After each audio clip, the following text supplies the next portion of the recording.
Dear students, today I am going to discuss on separation of serum proteins by electrophoresis. Mainly I will discuss how serum proteins can be separated using sodium dodecyl sulfate polyacrylamide gel electrophoresis or SDS-PAGE. I will discuss on the principle of SDS-PAGE and how we can perform the electrophoresis in our laboratory and what are the clinical significances of the results obtained. In vertebrates, blood is composed of blood cells suspended in plasma. Blood carries nutrients and oxygen to the tissues and cells and transports waste metabolites away from these cells. Now the fluid part, which is called plasma, contains different soluble proteins including albumin, globulin, clotting factors, regulatory enzymes, hormones, etc. Now the fluid which is obtained after removal of the clotting factors is called serum. It is colorless and normally protein estimation is done on serum. Now estimation of total protein gives an idea about the status of a patient, whereas fractionating the serum proteins gives us detailed idea about the patient. Now albumin is the major protein present in serum. More than 55% of blood proteins are albumins. More than 38% blood proteins are globulins. 7% is composed of clotting factors, fibrinogen, and only 1% of blood is composed of different enzymes, hormones and other regulatory enzymes. Now, albumin, the major protein of serum, it is negatively charged at the pH of blood, that is at 7.4, albumin is negatively charged. So, it binds to Na plus ion, sodium ion. Also, albumin binds to chloride ions and those chloride ions again binds to sodium ion. Thus, albumin molecules, they retain a large number of ions and due to the presence of these ions, albumin actually maintains or increases the osmotic concentration and hence the osmotic pressure of blood, and this effect is called Gibbs-Donan effect. And albumin increasing the osmotic concentration facilitates the movement of lipids, steroid hormones, etc. Albumin also takes part in fat metabolism and also it has many other uses. Now globulin, if we fractionate the globulin part, then we will get 4 peaks and these 4 peaks appear due to their different migration patterns between the anode and cathode. The 4 peaks, the first peaks is called alpha 1, the second peak alpha 2, third peak beta and the fourth peak is called gamma globulin. The alpha 1 peak is mainly due to the protein antitrypsin. The alpha 2 is due to 2 proteins, haptoglobin and macroglobulin. The beta peak is mainly due to the iron binding protein transferrin, and gamma globulin is composed of different immunoglobulin molecules. Now all the proteins present in serum are mainly synthesized in the liver except for the gamma globulin proteins. They are synthesized by the activated B lymphocytes or plasma cells. SDS-PAGE or sodium dodecyl sulfate polyacrylamide gel electrophoresis is a very good or useful technique to separate the proteins present in serum. Now what is SDS or sodium dodecyl sulfate? It is a molecule of 12 carbon and at one end there is a sulfate group. Thus the molecule has one hydrophilic end and one hydrophobic tail. That means the molecule is amphiphilic and it is used as a detergent, and acrylamide is called prop-2-enamide. This is the structure of acrylamide. Now if many acrylamide molecules are present together, then in the presence of a small amount of bis acrylamide and in the presence of persulfate and tamate, all the acrylamide and bis acrylamide, they will cross-link together and they will form a porous network is called polyacrylamide. polyacrylamide absorbs water, swells and forms a gel-like structure. Ma'am, what is the role of persulfate and tamide here? Persulfate and tamide, when they are present together, they are free radical generators. And in the presence of those free radicals, cross-linking becomes very easy. So very easily, acrylamide and bis-acrylamide, they cross-link and form the polyacrylamide gel. The method of SDS-PAGE I am going to describe. It was discovered by Ulrich Karl Lamelli in 1970. This particular procedure is called discontinuous SDS-PAGE. Now first, we cast a gel.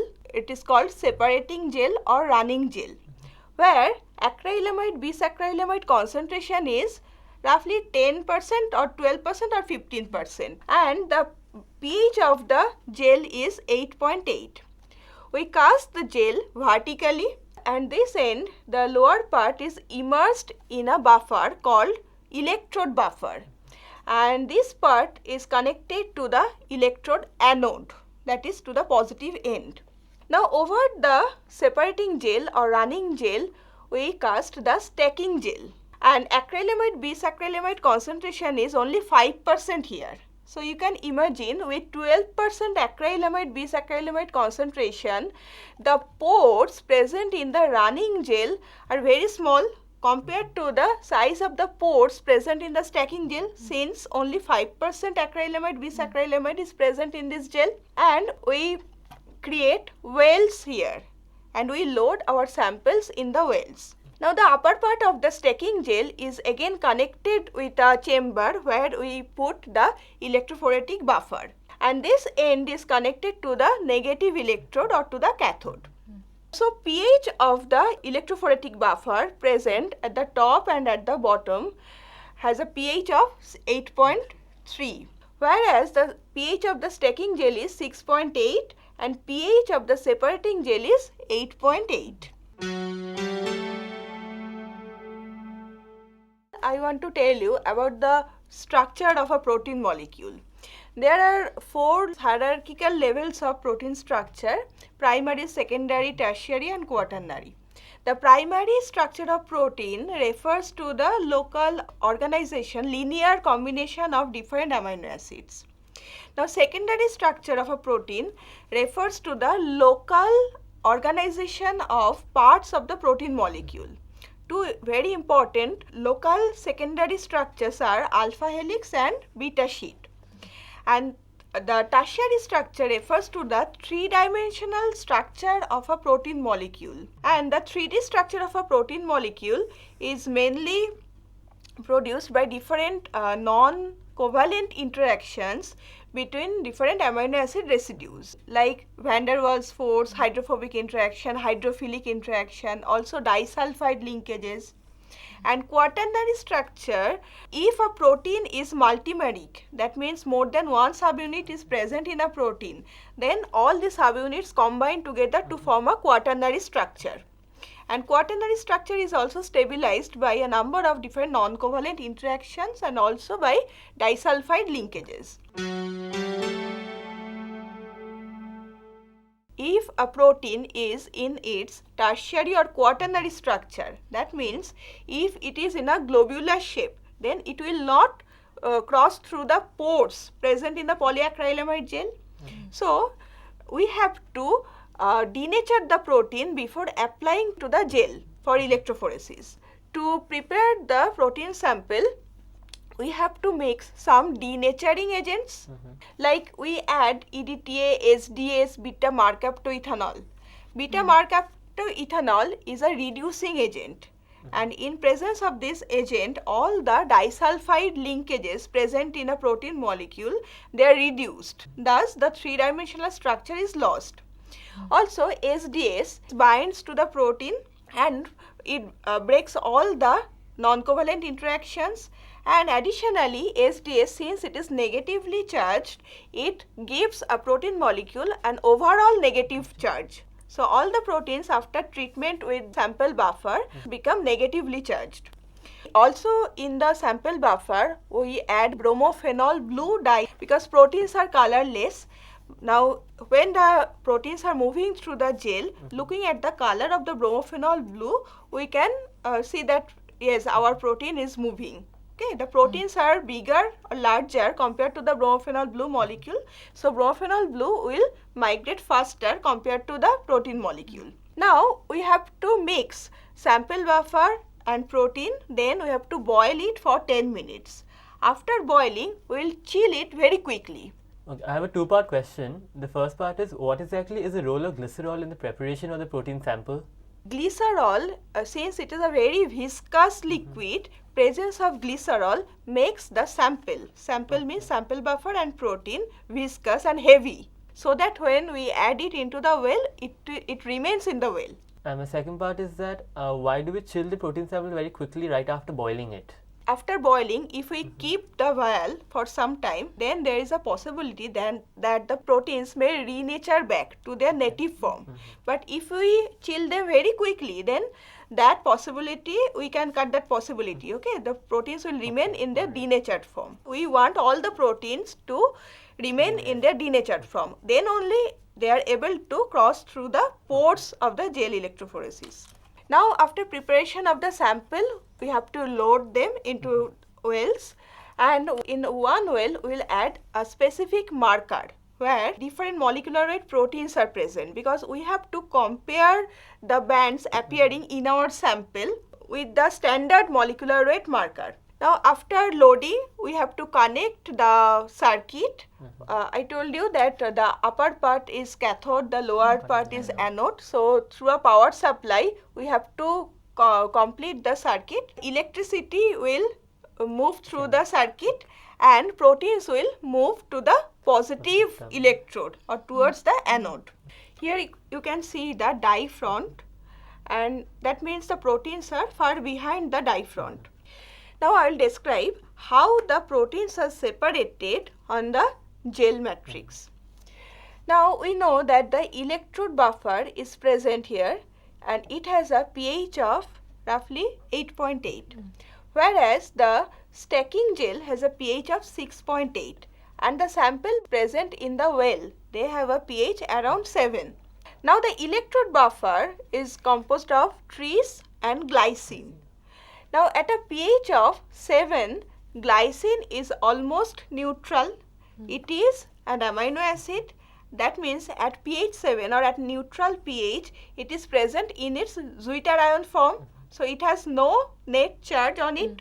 And the chloride ions present in the stacking gel, they have a negative charge, and proteins are also negatively charged. Now as we switch on the power supply, the chloride ions move very fast through the gel, glycine ions move very slow, and mobility of proteins is intermediate between chloride and the glycine. Okay, so soon there will be generation of a boundary of chloride at the front and glycine at the back or rear, and all the proteins present inside the boundary. Thus, as the boundary moves towards the anode, all the proteins present between them, they are concentrated or stacked together. So all the proteins will come to the same level. That is why this gel is called stacking gel. Now they will move, and as soon as the boundary enters into the separating gel or running gel, which has a pH of 8.8, glycine molecules will become negatively charged. Chloride ions are negatively charged. So both chloride and glycine will now move very fast, leaving behind the protein molecules. So the boundary is lost. Now the proteins will start movement based on their molecular weight. And that is why the separation of proteins takes place in the separating gel. So the function of stacking gel is to stack all the proteins together or concentrating all the proteins together. Then in the separating gel, proteins will be separated based on their molecular weight. That is why this particular system is called discontinuous SDS-PAGE or discontinuous buffer system, since different buffers with different pH is applied here. Now proteins will move depending on their molecular weight, and low molecular weight proteins will move faster compared to the large molecular weight proteins. So proteins will move towards the anode, and small molecular weight proteins will move faster, whereas large molecular weight proteins movement is slow. Okay, so as the bands appear in the gel, the lower molecular weight proteins will be near the anode, whereas larger molecular weight proteins will be near the cathode. Now, to see the proteins, we have to stain the proteins with a dye. Normally, we use here coomassie blue R250 dye. This coomassie blue R250 staining dye is poured on the gel and kept for some time. Then we have to destain the gel because the proteins as well as polyacrylamide gel both take the coomassie blue dye. But when we destain the gel, only the proteins will retain the dye, okay, and rest of the part of the gel will leave the dye. So we can see protein bands, blue bands of proteins appearing in a white background of gel. Now this is the standard gel electrophoretic pattern of human serum protein. This lane has all the proteins present in the human serum. This lane is showing only the gamma globulin, beta globulin part, and here the proteins except for the gamma globulin and beta globulin proteins, they have been separated in the second lane. Another staining procedure, we do it routinely in laboratories. It is called silver stain. Coomassie blue stain can detect proteins, presence of protein in the range of 0.1 to 1 microgram per band. But if the protein concentration is less than that, then coomassie blue is unable to detect it. Then we perform the silver staining. In silver staining, we can detect presence of proteins as low as 10 to 100 nanogram per band. Here silvering agents are given to the solution and silver is impregnated and proteins can bind very tightly to the silver ions. So the small amount of protein present in a gel can be detected in presence of silver ions. That is why it is called silver stain. We know what should be the band intensity of albumin in normal serum. Now, if we see the band is thicker, that means albumin concentration is high, okay, and it may occur due to dehydration mainly or due to high protein diet. Whereas, if we see a less intense band for albumin, then we can conclude that albumin concentration is low in that patient or in that individual, and it may be due to a different reasons, like in case of kidney disease, liver disease. Also in case of low protein intake, albumin concentration may be low. Alpha globulin fragment is mainly composed of antitrypsin, and decrease in antitrypsin concentration is due to congenital defects, and increase in other alpha globulins like haptoglobulin, it may be due to hemolytic reaction. So looking at the band intensity, we can find out that which protein is less in that patient serum compared to the normal individual, and then we can find out the reason behind it. Okay, we can go for a specific test. Suppose for kidney test or liver test in case of hypoalbuminemia. Similarly, for beta globin, when beta globulin band is thick, that means elevation in beta globulin fraction, it is due to iron deficiency. Okay. Since transferrin, the major protein present in the beta globulin fraction, is an iron binding protein. In case of severe iron deficiency, expression of this protein increases because they want to bind all the amount of iron present in blood. So increase in transferrin level tells us that iron concentration is low in that serum. Gamma globulin, which is very important since all the immunoglobulins belong to this group. An increase in gamma globulin can be due to polyclonal expression of immunoglobulins or monoclonal. Polyclonal means when different types of immunoglobulins are raised in the blood, and this incidence occurs in presence of acute infection, okay, or chronic infection. In case of an infection, many different B cells are activated, they secrete immunoglobulin, so polyclonal immunoglobulin is secreted in the blood. Whereas monoclonal increase in immunogamma-globulin is observed in case of different lymphoma. Cancerous cells are immortal. That means a particular B cell which has been converted to a cancerous cell, it will secrete a particular type of immunoglobulin in excess. So, we will get a monoclonal antibody peak. So, looking at the band intensity and comparing with the standard intensity of the band of a standard or normal individual, okay, we can find out which protein is expressed more or less. So, SDS-PAGE is routinely done in determining those concentrations of proteins.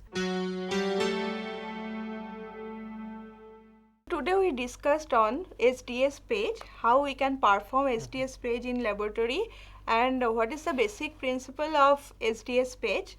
We also discussed on the serum proteins, what are the major serum proteins present in serum and what are their functions, and how we can separate the serum proteins through SDS-PAGE, and what are the clinical significance of the serum proteins, how we can detect the increased level of serum protein or decreased level of serum protein, and what are the clinical significance of that result.